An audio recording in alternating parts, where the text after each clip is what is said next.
Get up, wake up, plan, try. You're only one step away from success. Motivation comes from within. Just get started. Continuity is very important. Self-discipline will save your life, and many other things that we hear. These are the most familiar things we hear every day.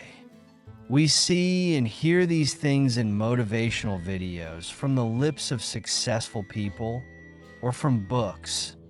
A lot of people say that if we surround ourselves with this kind of content, we are much more likely to succeed. So let's do it. I will make a motivational video for you, and you will watch my videos, and as you lie on your bed, you watch my videos and get motivated. But maybe this motivation can only take you to the kitchen so you can have a glass of water. Many of us force ourselves to start and do something, but after a few hours to a few days, our motivation level will be halved and will probably reach zero very soon. And all of this will be one of the thousands of things that we just started and didn't continue. After a while, we don't even start doing anything anymore, and we come to the conclusion that we are not good for anything. Many of us just put everything aside with one defeat and consider ourselves a complete loser. Many of us have never even started a task for not failing because we have no goals. We feel empty, and sometimes we don't even feel empty. If success, purposefulness, planning, and motivation make us energized and try and hope for life, so why can't we get up from our feet? So why do we lose our motivation even with a single defeat? So why do so many people who have everything feel empty inside? All of this must have a stronger reason than that. The reason why, when we open our eyes in the morning, we can get up. The reason that even when we experience the greatest failure of life, even when our souls were going out of our bodies from the hardship so that we can persevere, the reason that can force us to continue living, the reason to live and survive, the reason for some people's lives is to achieve their success and goals. The reason for some people's lives is to get money and happiness. They run from morning to night so that they can provide a better life for themselves and their families. Some people want to get promoted in their careers, and some want to define a higher meaning for their lives through worship. Some people say that we need to give meaning to our lives and that we need to find a purpose bigger than ourselves. For example, it could be doing something worthwhile. It could be through encountering the wonders of the natural world. Or it can be through human relationships, such as friendship and love and connection with family. Or it can be understanding or discovering the unknown things in the world. Or to alleviate the suffering of other people and serve them. Some people also say tolerance of pain and suffering can give meaning to human life. These are things that can add some meaning to life. But can the real meaning of life be summed up only in these words and sentences? Is the meaning of life something that our knowledge, or a philosopher, or an ordinary person can sum up in a single sentence? If we want to know the true meaning of life, we need to look much deeper and at the same time simpler. Life for all of us is a challenging thing, and we all want to make the most of every moment of it. Most of us want to live well, at least until we're young. We plan, we try, we exercise, we eat good food, we get to our bodies, we travel, we spend time with our families. And all of these are the right things and should be in everyone's life. But the problem starts when we forget something very important.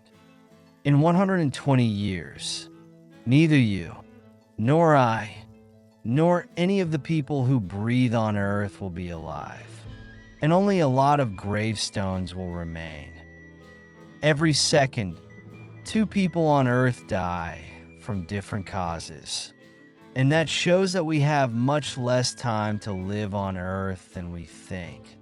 We will all die one day, and we will lose our family, our money, our love, our friends, relationships, our bodies, our minds, and even our brains. The law that governs the world is impermanence, and we can't cling to anything, not even our own existence, because attachment to something that is unstable causes suffering.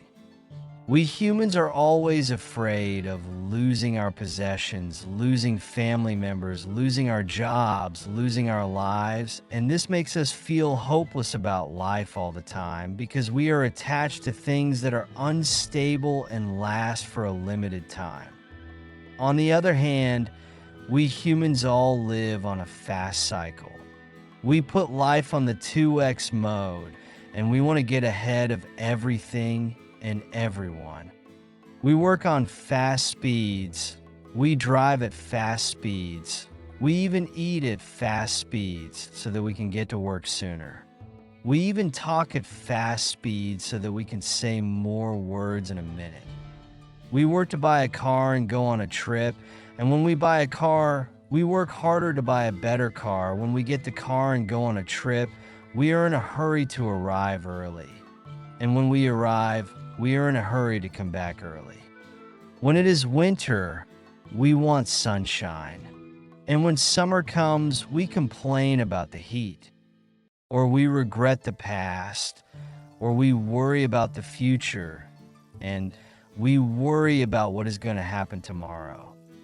We're constantly competing with ourselves, competing with others, and even competing with death. That's right. We want to defeat death. We want to get ahead of it so that it doesn't get to us. We humans don't understand the true meaning of life, and we're all getting stuck in it. We want to escape from everything, from death, from time, and we even escape from life. Some people say, whatever we run after life, we don't get to it. But life that has not gone anywhere. Life is here. Life is a fixed thing. It is us who are running, and we do not let life get to us. So if we want to know the true meaning of life, we must first come to terms with the laws of life, laws like death. We have to accept impermanence and accept that without death and impermanence, our relationship with our friends and with our family is no longer so special. Without death, we can't laugh deeply and love deeply. And without death, we can't appreciate the moments we have. It is change, death, and loss that make life something valuable, something that's rich and worth living and fighting. And we need to know that our strength does not lead to death. So let's go a little bit slower. Even if we move at the speed of light, death still runs faster than us. In fact, the faster we run, the sooner we will die. So why are we in such a hurry to get there? Believe me, living with slow speed can also get you what you want. So as you're running, stop for a moment and see life, because that's life. Life is the pleasure of having a cool drink in the heat. Life is watching a new movie after a busy day. Life is talking nonsense with our friends and laughing at the most tasteless things in the world. Life is hugging someone we love. Life is the enjoyment of food when we're very hungry, and hearing parents laugh, at least as long as they are. Life is about crying for loss and sometimes crying to get. So right now, Wherever you are, you're looking for everything you're running. Slow down a little. Close your eyes for a moment. Take a deep breath and understand the moment you're in. That's the meaning of life. Right now, the meaning of life itself is to live and be alive.